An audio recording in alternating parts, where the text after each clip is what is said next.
2025 už privítali na Novom Zélande, v Austrálii či v Južnej Kórei. Od polnoci sa... Tu strieľajú, poď sa pozrieť.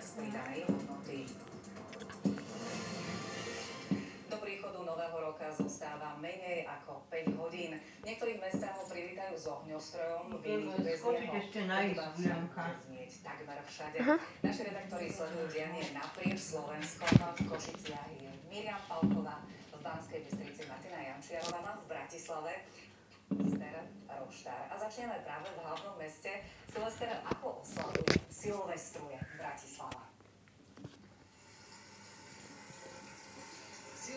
To absolútne nevidno. A ja vám prajem šťastný nový rok. A sa vám všetko darí. A ja dúfam, že bude tento rok lepší ako ten minulý.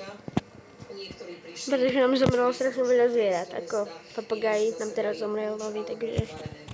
Ako sme sa pýtali ľudí, tak niektorí sa naozaj už tešia na ten nový rok, pretože tento súčasný bol náročný.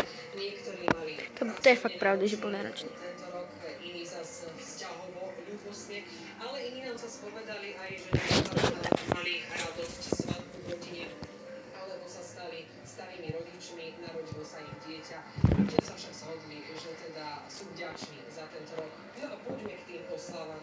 Tak mestský ohňostroj na nebi v hlavnom meste dnes nečakajte, a to pre ekologické, ale tiež finančné dôvody. O hudbu, ale program bude postarané. Teraz aktuálne tu pred historickou budovou Slovenského národného divadla začína záznam koncertu Slovenskej filharmónie. O 21.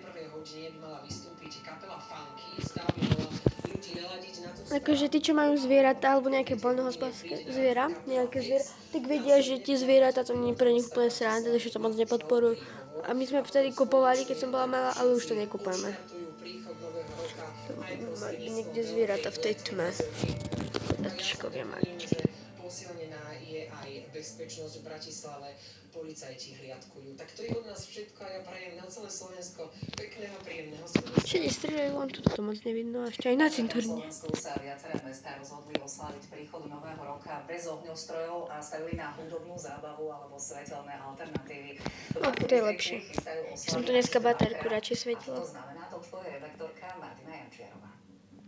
A ja idem si užívať ohňostroj a to bolo všetko pre tento rok. A čus.